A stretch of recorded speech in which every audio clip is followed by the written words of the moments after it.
మన ప్రభువైన యేసుక్రీస్తు నామములో మీ అందరికీ నా హృదయపూర్వకమైన వందనాలు. దేవుడి దినమంతా మీకు తోడై ఉండి మిమ్మల్ని ఆశీర్వదించును గాక. మీరు వెళ్తున్న మార్గాలలో, మీరు చేస్తున్న చేతి పనులలో, మీరు చేస్తున్న వ్యాపారంలో, ఆత్మ సంబంధంగా, శరీర సంబంధంగా ఈ దినమంతా నా ప్రభు అన్ని విషయాల్లో మీకు క్షేమమును దయచేయును గాక. పరిశుద్ధ గ్రంథములో నుండి దావీదు రాసిన 26వ కీర్తన మొదటి చరణమును నేను చదువుతా ఉన్నాను. ఈ పరిశుద్ధ గ్రంథమైన బైబిల్ తెరచి చూడండి. యెహోవా, నేను యథార్థవంతుడనే ప్రవర్తించుచున్నాను, నాకు తీర్పు తీర్చుము. దావీదు దేవుని సన్నిధిలోనికి వెళ్ళి, దావీదు రాజుగారు దేవుని సన్నిధిలో ఒక చిన్న ప్రార్థన చేస్తున్నాడు. ఏమని ప్రార్థన చేస్తున్నారు అంటే, తన వ్యక్తిగత జీవితమును గూర్చి, తనలో ఉన్న యథార్థతను గూర్చి, తనలో ఉన్న నమ్మకమును గూర్చి, దేవుని యందలి నమ్మకమే కానివ్వండి, దేవుని యందలి విశ్వాసమే కానివ్వండి, దేవుని యందలి యథార్థమైన బ్రతికే కానివ్వండి, తన వ్యక్తిగత జీవితాన్ని దేవుని ఎదుట నిలబెట్టి దేవునితో చెప్తున్నారు. అయ్యా, నేను ఎంత యథార్థంగా ప్రవర్తించుచున్నానో, నేను ఎంత యథార్థంగా నడిపించబడుతున్నానో నీకు తెలుసు కదా. ఒకసారి నాకు తీర్పు తీర్చు. నాలో యథార్థత ఉందా, లేకపోతే నాలో యథార్థత లేదా? నాలో నమ్మకత్వం ఉందా, లేకపోతే నాలో అపనమ్మకం ఏమైనా ఉందా? ఒకసారి నీవు నాకు తీర్పు తీర్చవా అని దావీదు రాజుగారు దేవుని సన్నిధిలోనికి వెళ్ళి తన యథార్థమైన జీవితంలో గురించి దేవుని చేతులకు అప్పగిస్తూ తీర్పు తీర్చమని చెప్తున్నారండి. అంటే దావీదు యథార్థంగా ప్రవర్తించుచున్నాడు గనుకనే దావీదు నోట ఈ మాట రాగలిగిందండి. దావీదు నమ్మకంగా ఉన్నాడు గనుకనే దావీదు నోట ఈ మాట రాగలిగింది. నిజమే, ఈ రోజున మనం దేవుని సన్నిధిలోనికి వచ్చి, నాలో యథార్థత ఉందయ్యా, నేను నమ్మకంగా బ్రతుకుతున్నాను అనే మాట మనం దేవునితో చెప్పలేమండి. ఎందుకంటే మన హృదయములో ఎక్కడో అపనమ్మకం, మన హృదయములో ఎక్కడో యథార్థత లేకుండా దేవునికి అవిధేయులుగా బ్రతుకుతున్నాం. యథార్థమైన జీవితం లేక మనము దేవునితో చెప్పలేము నేను యథార్థవంతుడను అని. కానీ ఈ భక్తుడు అంటారు, నేను యథార్థంగా ఉన్నానయ్యా, నేను యథార్థంగా బ్రతుకుతున్నానయ్యా, ఒక్కసారి నాకు తీర్పు తీర్చు, నీ కనుదృష్టి పెట్టి నాకు తీర్పు తీర్చు. దావీదు దేవుని సన్నిధిలోనికి వెళ్ళి ఈ మాట ఎందుకు చెప్పింటారు? దావీదు దేవుని సన్నిధిలోనికి వెళ్ళి ఈ మాట దేవుణ్ణి ఎందుకు అడిగింటారు అంటే, దేవుడు ఎవరు అంటే మనిషి హృదయమును పరిశీలన చేయగలిగిన వాడు. మానవుని హృదయములో ఆలోచన పుట్టక తొలికే ఆయన మానవుని హృదయములో ఆలోచన ఎరగగలిగిన దేవుడు.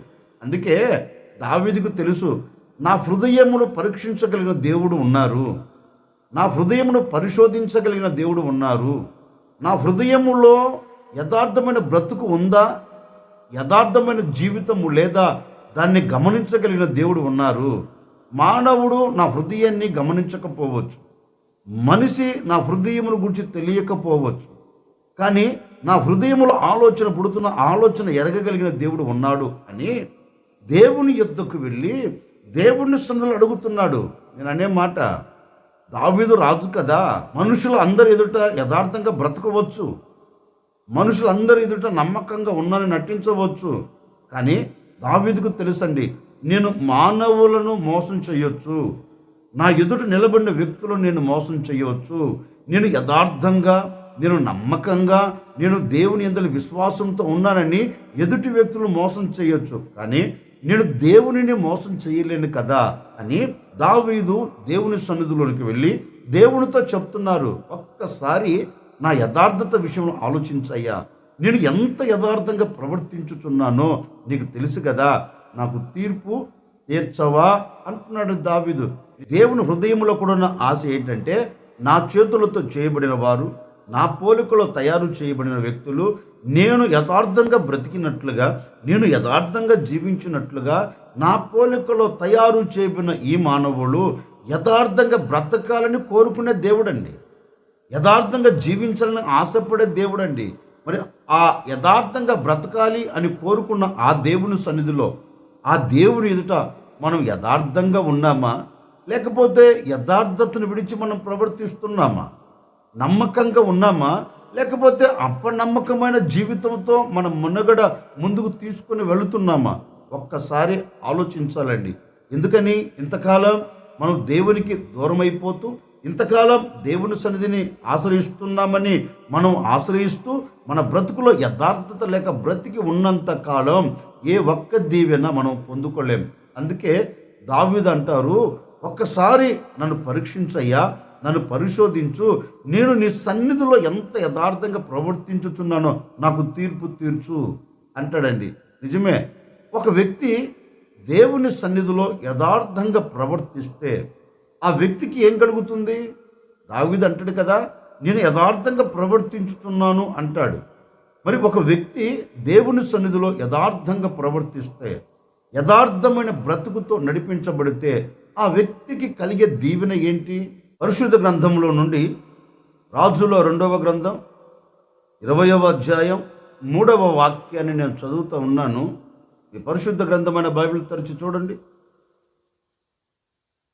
యెహోవా యథార్థ హృదయుడనై సత్యముతో నీ సన్నిధిని నేను ఎట్లు నడుచుకుంటునో, నీ దృష్టికి అనుకూలముగా సమస్తమును నేను ఎట్లు జరిగించుతునో కృపతో జ్ఞాపకం చేసుకోమని హిజ్కియా కన్నీళ్లు విడుచుచు యెహోవాను ప్రార్థించెను.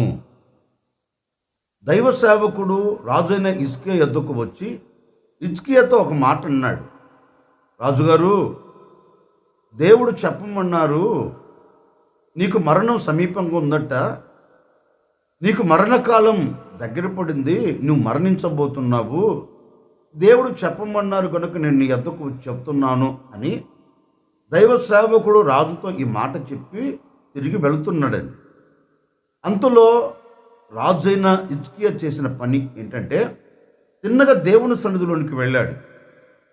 తిన్నగా దేవుని సన్నిధిలోనికి వెళ్ళి దేవుని పాదాలు పట్టుకొని దేవుని సన్నిధిలో ఒక చిన్న ప్రార్థన చేస్తున్నాడు. ఏమని ప్రార్థన చేస్తున్నాడు అంటే, ఆయన చేసిన కార్యాల గురించి దేవుని సన్నిధిలో చెప్పట్లేదండి. నేను రాజ్యం కొరకు ఇంత ప్రయాసపడ్డానయ్యా, ఈ రాజ్యంలో ఉన్న మనుషుల కొరకు ఇంత కష్టపడ్డాను, ఇవన్నీ ఏం చెప్పట్లేదండి. దేవుని సన్నిధిలోనికి వెళ్ళాడు, తను తగ్గించుకున్నాడు, దేవుని పాదాలు పట్టుకున్నాడు.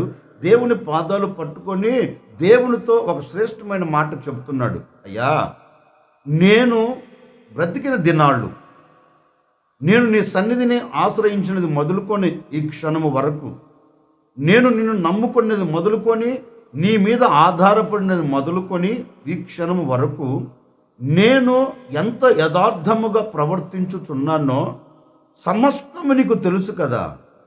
నీ సన్నిధిలో నేను ఎట్లు బ్రతికానో, నీ సన్నిధిలో నేను ఎట్లు నడిపించబడుతున్నానో, నీ సన్నిధిలో ఎంత యథార్థంగా ఎంత న్యాయబద్ధంగా నడిపించబడుతున్నానో సమస్తమును చూస్తున్నావు కదా, సమస్తమును ఎరిగిన దేవుడవు కదా. ఒక్కసారి నన్ను జ్ఞాపకం చేసుకోకపోయావా? నా యథార్థతను బట్టి, నీ సన్నిధిలో నేను నడిపించబడిన విధానమును బట్టి, నీ అందలి నేను నమ్మకంగా బ్రతికిన బ్రతుకును బట్టి ఒక్కసారి కృపతో నన్ను జ్ఞాపకం చేసుకోయా అని రాజైన హిజ్కియా దేవుని సన్నిధిలోనికి వెళ్ళి దేవుని సన్నిధిలో ఒక చిన్న ప్రార్థన చేస్తున్నాడండి. చిన్న ప్రార్థన చేస్తుంటే దేవాది దేవుడు అతని యథార్థతను చూచాడు. అతనికి కలిగిన స్థితిని చూడలేదండి. అతను ఏ స్థితిలో ఉండి నాకు మొరపెడుతున్నా ఇవన్నీ చూడలేదండి. దేవుడు చూచినది ఒకటే. ఏం చూచారు అంటే, హిజ్కియా రాజు హృదయములో ఉన్న యథార్థతను చూచాడు. హిజ్కియా రాజు దేవుని సన్నిధిలోనికి వెళ్ళి తనకు కలిగిన వేదనను బట్టి, తనకు కలుగుతున్న బాధను బట్టి, తనకు కలిగిన మరణమును బట్టి దేవుని సన్నిధిలోనికి వెళ్ళి దేవుని సన్నిధిలో ఒక చిన్న ప్రార్థన చేస్తున్నాడు. అయ్యా, ఒకసారి కృపతో నన్ను జ్ఞాపకం చేసుకో. నీ కృప లేకపోతే నేను బ్రతకలేను, నీ కృప లేకపోతే నాకు మనుగడ లేదు, నీ కృప లేకపోతే నేను జీవించలేను. కనుక నేను ఎంత యథార్థంగా ప్రవర్తించుచు నీ సన్నిధిలో బ్రతుకుతున్నానో నీకు సమస్తం తెలుసు కదా. నీ సన్నిధిలో నేను ఎంత నమ్మకంగా జీవిస్తున్నానో సమస్తం నువ్వు ఎరిగిన దేవుడవు కదా. ఒక్కసారి నన్ను కృపతో జ్ఞాపకం చేసుకో అని యథార్థత విషయంలో దేవుని సన్నిధిలోనికి వెళ్ళి తన యథార్థతను దేవునితో చెప్తున్నాడు. ఆ రోజు దావీదు చెప్పినట్లుగానే దావీదు దేవుని సన్నిధిలోనికి వెళ్ళి నేను యథార్థంగా ప్రవర్తించుచున్నాను అన్నట్లుగా ఈ హిజ్కియా రాజు కూడా దేవుని సన్నిధిలోనికి వెళ్ళి దేవుని పాదాలు పట్టుకొని ఒకటి అంటున్నాడు, యథార్థంగా నేను ప్రవర్తించుచున్నాను కదా, యథార్థంగా నీ సన్నిధిలో నేను నడిపించబడుతున్నాను కదా, ఎక్కడ నేను అన్యాయం చేయలేదే, ఎక్కడ నేను యథార్థతను విడిచి తిరగలేదే, నేను నీ సన్నిధిలో నమ్మకంగా జీవిస్తున్నాను కదా, మరి ఒక్కసారి నా యథార్థతను బట్టి నీ సన్నిధిలో నడిపించబడుతున్న విధానమును బట్టి ఒక్కసారి నన్ను కృపతో జ్ఞాపకము చేసుకో అని ఈ హిజ్కియా రాజు దేవుని సన్నిధిలోనికి వెళ్ళి కన్నీరు కార్చినట్లుగా ప్రార్థించినట్లుగా లేఖనము చెబుతుందండి. దేవుడు అతడు చేస్తున్న ప్రార్థనను విన్నాడు. ఏ ప్రార్థన? యథార్థమైన ప్రార్థన అండి. యథార్థతను విడిచిన ప్రార్థన కాదు, నమ్మకత్వమైన ప్రార్థన. నమ్మకత్వం లేని ప్రార్థన కాదు, ఏదో చెయ్యాలి అన్నట్లుగా కాదండి. తనకు కలిగిన బాధను బట్టి దేవుని సన్నిధిలో బ్రతికిన యథార్థతను బట్టి దేవుని యొద్దకు వెళ్ళి ఒకటే అడుగుతున్నాడు, నా యథార్థతను చూడు, నా యథార్థతను బట్టైనా నాకు మేలు చేయవా, నా యథార్థతను బట్టైనా నాకు ఆరోగ్యం ఇవ్వవా, నా యథార్థతను బట్టైనా నా ఈ మరణాన్ని తీసివేయవా అని రాజు దేవుని సన్నిధిలోకి వెళ్ళి ప్రార్థన చేస్తుంటానండి. దేవుడు అతను యథార్థతను చూచాడు. మన దేవుడు ఎవరు అంటే యథార్థతను ప్రేమించగలిగిన వాడు, యథార్థవంతుల మీద కనుదృష్టి నిలబెట్టగలిగిన వాడు మన దేవుడు. అందుకే అతని యథార్థతను చూచి అతని మీద తన మనసును నిలుపుకొని మరలా ఒక శ్రేష్టమైన వాక్కును పంపుతున్న రాజుగారి దగ్గరికి దైవ సేవకుడు, ఏ దైవ సేవకుడు అయితే చెప్పాడో అదే దైవ సేవకుడు మరలా వచ్చి ఈ రాజుతో అంటున్నారు, రాజుగారు మీరు కంగారు పడవలసిన అక్కర్లేదండి, మీరు అధైర్యపడవలసిన అక్కర్లేదండి, మీరు కృంగిపోవలసిన అక్కర్లేదండి. ఎందుకంటే నీవు ఏ దేవుని సన్నిధిలోనికైతే నీ యథార్థతను బట్టి ఆ దేవుని సన్నిధిలోనికి వెళ్ళి నీ యథార్థమైన బ్రతుకును బట్టి దేవుని సన్నిధిలో ప్రార్థించావో నీ యథార్థతను బట్టి ఆయన నీ ప్రార్థన విన్నాడు. నీ నమ్మకత్వాన్ని బట్టి ఆయన నీ పరిస్థితిని చూచాడు. నీ యథార్థమైన జీవితంను బట్టి నువ్వు కారుస్తున్న ఆ కన్నీళ్లను ఆయన చూచాడు. చూచిన దేవుడు నీతో చెప్పమన్నారు అని ఈ దైవ సేవకుడు రాజుగారితో చెప్తున్నారు. భయపడవలసిన అక్కర్లేదు, నిశ్చయముగా ఆయన నీ ప్రార్థన అంగీకరించి ఉన్నాడు, ఆయన నీ కన్నీరు చూచి ఉన్నాడు, నీవు కన్నీళ్లు విడుచుట ఆయన చూచాడు, నీ ప్రార్థన ఆయన విన్నాడు, గనుక ఆయన తప్పక నిన్ను బాగు చేయబోతూ ఉన్నారు. ఆయన నిన్ను బాగు చేయబోతూ ఉన్నారు. నీ యథార్థతను బట్టి నీ మీద మోపబడిన మరణమును ఆయన కొట్టివేయబోతూ ఉన్నారు. ఆయన కొట్టివేసి ఉన్నారు. ఆయన నీతో చెప్పమన్నారు, నీ ప్రార్థన నేను విన్నాను అని, నీ కన్నీరు నేను చూచాను అని, నేను నిన్ను బాగు చేస్తాను అని ఆయన నీతో చెప్పమన్నారు. కనుక నువ్వు ధైర్యముగా ఉండు అని మరలా దైవ సేవకుడు వచ్చి రాజుగారితో చెప్పినట్లుగా లేఖనంలో చక్కగా రాయబడిందండి. నిజమే, ఈ రాజుగారు యథార్థంగా ప్రవర్తిస్తున్న ప్రవర్తనను బట్టి సాక్షాత్తుగా దేవుడు అతని యథార్థతను చూచి 15 సంవత్సరం ఆయుష్ని పొడిగించాడండి. అంటే అతని మీద మోపబడిన మరణాన్ని రద్దు చేశాడు. అతని జీవితంలో అద్భుతమైన కార్యం జరిగించాడు. అతని కంట కన్నీరు లేకుండా తుడిచివేశాడు.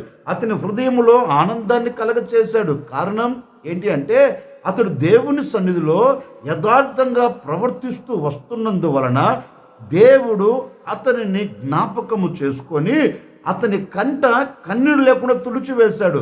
అతని శరీరంలో ఆరోగ్యము దయచేశాడు. అతని బాగు చేశాడు. అతని దినాలను పొడిగించాడు. అతని జీవితపు మనుగడ ఆశీర్వాదకరంగా ముందుకు తీసుకొని వెళ్ళాడు. కారణం ఏంటి అంటే లేఖనం ఉంటుంది, అతడు యథార్థంగా ప్రవర్తిస్తున్నందువలన ఆ యథార్థతను బట్టి దేవుడు అతని పట్ల అద్భుతం చేశాడు.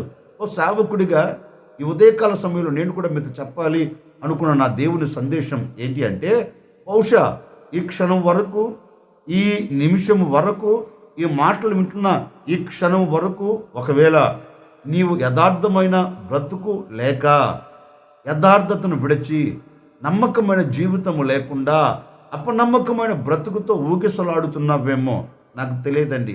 నీ కుటుంబంలో యథార్థత లేక, నీ సంఘములో యథార్థత లేక, నీ బ్రతుకులో యథార్థత లేక ఈనాటి వరకు సమస్తం నీకు దూరం అయిపోతూ కన్నీరు కారుస్తున్నావేమో.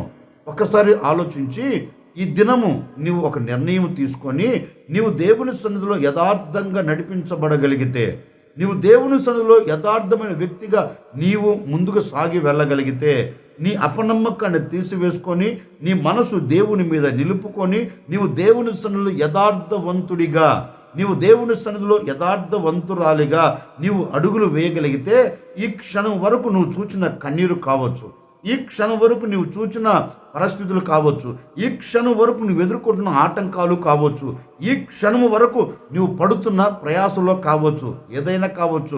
ఒకవేళ వేదన కలుగుతూ కన్నీళ్ళ మధ్యలో నీ జీవితపు మనుగడ సాగించుకుంటూ వెళుతున్నావేమో, నాకు తెలియదండి. ఈ ఉదయకాల సమయంలో ఒక సేవకుడిగా మీతో చెబుతున్నాను, యథార్థంగా నీవు దేవుని సన్నిధిలో ప్రవర్తించగలిగితే, యథార్థవంతుడిగా యథార్థవంతురాలిగా నీవు దేవుని సన్నిధిలో నిలబడగలిగితే, ఈ దినము నుండి నా ప్రభువు నీ మీద మోపబడిన ఆటంకాలన్నింటినీ కొట్టివేయబోతూ ఉన్నాడు, ఆటంకాలన్నింటినీ తీసివేయబోతూ ఉన్నాడు. నీవు సమాజంలో ఆశీర్వాదకరంగా నిలబడినట్లుగా, నీవు సమాజంలో దీవెనకరంగా మలచబడినట్లుగా, నీవు సమాజంలో దీవెనకు నాంది పలుకున్నట్లుగా, నీ కంట కన్నీరు లేకుండా, నీ మనసులో వేదన లేకుండా, నీ కుటుంబంలో అసమాధానం లేకుండా నా దేవుడు ఈ దినము ఒక అద్భుతమైన కార్యం జరిగించబోతూ ఉన్నాడు. ఈరోజు విశ్వసించి నీ హృదయంలో యథార్థతను కోరుకోగలిగితే, ఈరోజు విశ్వసించి నీవు దేవుని సన్నిధిలో యథార్థమైన ప్రవర్తనతో నువ్వు నడిపించబడగలిగితే, నిశ్చయముగా మాట ఇచ్చిన దేవుడు మాట తప్పకుండా నీ పట్ల కార్యం జరిగించబోతూ ఉన్నాడు. ఈ దినము మొదలుకొని ఆయన నీతో కూడా నిలిచి, నీతో కూడా నడిచి, నీతో కూడా ఉండి నీ కుటుంబాన్ని దీవెనకరంగా నా దేవుడు మార్చబోతూ ఉన్నారు. గనుక నీవు ఈ ఉదయకాల సమయంలో యథార్థమైన బ్రతుకుతో నడిపించబడాలని నీవు మనసారా కోరుకోగలిగితే, నీవు మనసారా ఆశపడగలిగితే, నిశ్చయముగా నా ప్రభు నీ యథార్థతను బట్టి నీకు ఆరోగ్యం దయచేయబోతూ ఉన్నాడు. నీ యథార్థతను బట్టి నీ కుటుంబానికి క్షేమం దయచేయబోతూ ఉన్నాడు. నీ యథార్థతను బట్టి నీ చేతి పన్ను ఆశీర్వదించబోతూ ఉన్నాడు. నీ యథార్థతను బట్టి నువ్వు చేస్తున్న ఉద్యోగంలో ప్రమోషన్ కలగ చేయబోతూ ఉన్నాడు. నీ యథార్థతను బట్టి నీ చదువుల రంగాల్లో నా దేవుడు జయమును కలగ చేయబోతూ ఉన్నాడు. నీ యథార్థతను బట్టి నా ప్రభు పరలోక పట్టణమును నీకు అప్పగించబోతూ ఉన్నాడు. గనుక నీవు ఇది మొదలుకొని యథార్థంగా నీవు దేవుని సన్నిధిలో ప్రవర్తించగలిగితే, నిశ్చయముగా శ్రేష్టమైన ప్రతి ఈవి నీవు పొందేదవుగాక మనసారా కోరుకుంటున్నానండి. ఈ దినము నుండి నువ్వు యథార్థమైన ప్రవర్తనతో నీవు ప్రవర్తించగలిగితే, యథార్థమైన మనసుతో నువ్వు నడిపించబడగలిగితే, నీకు క్షేమం కలగబోతుంది, నీకు ఆరోగ్యం కలగబోతుంది, నీకు నెమ్మది కలగబోతుంది, నీ కుటుంబంలో సమాధానం నిలిచి ఉండబోతుంది, ఆటంకాలు తొలగిపోతున్నాయి. ఆశీర్వాదకరమైన మార్గాలలో నా ప్రభు చెయ్యి పట్టుకొని మిమ్మల్ని అందరినీ నడిపించబోతూ ఉన్నాడు. ఈ దినమంతా నీవు యథార్థంగా బ్రతుకుదువుగాక. ఈ బ్రతుకు దినములన్నిట యథార్థమైన ప్రవర్తనతో నువ్వు సాగి వెళ్ళుదువుగాక. తలలు వంచండి. వచ్చిన ప్రార్థన. ఆశ్చర్యకరుడా మీకు స్తోత్రాలు చెల్లిస్తూ ఉన్నాము తండ్రి. మీరంతైనా సర్వశక్తి కలిగిన దేవుడు. గడిచిన దినాలన్నిట మీ సురక్షిత రెక్కల నీడలు మీరు మమ్మల్ని దాచి క్షేమమును మీరు కలగచేస్తూ వచ్చారు. మరొక దినాన్ని మీరు మాకు దయాకిరీటముగా ధరింపచేశారు. ఈ దినమంతా నాయన మీ సన్నిధిని మాతో కూడా నిలబెట్టండి. నిజమే, మేము నీ సన్నిధిలో యథార్థంగా ప్రవర్తించగలిగితే మా కన్నీరు, మా కష్టం, మా వేదనలన్నీ తీసివేసిన మాట ఇచ్చి ఉన్నారు. నిజమే, నీ సన్నిధిలో ఇది మొదలుకొని యథార్థంగా ప్రవర్తిస్తాం నాయన. మాకు దీవెన కలుగునట్లుగా, మాకు మేలు కలుగునట్లుగా, మేము ఆశీర్వాదకరంగా నడిపించబడినట్లుగా మీరు సహాయం చేయండి. మీరు మాతో ఉండండి, మాతో నిలిచి కార్యాలు మీరు జరిగించి ఈ మాటలు విన్న ప్రతి కుటుంబాన్ని కూడా మీరు దీవించి ఆశీర్వదించి నానాటికి బలాభివృద్ధిని కలగ చేయమని యేసు నామములో అడిగి వేడుకొనుచున్నాము తండ్రి. ఆమెన్. ఈ దినమంతా నా ప్రభు మీకు తోడై ఉండి మీరు చేస్తున్న వ్యాపారంలో, చేస్తున్న చేతి పనిలో, చేస్తున్న ఉద్యోగాలలో మీ యథార్థతను బట్టి మీ కుటుంబాలన్నిటినీ నా ప్రభు ఆశీర్వదించునుగాక. ఆమెన్.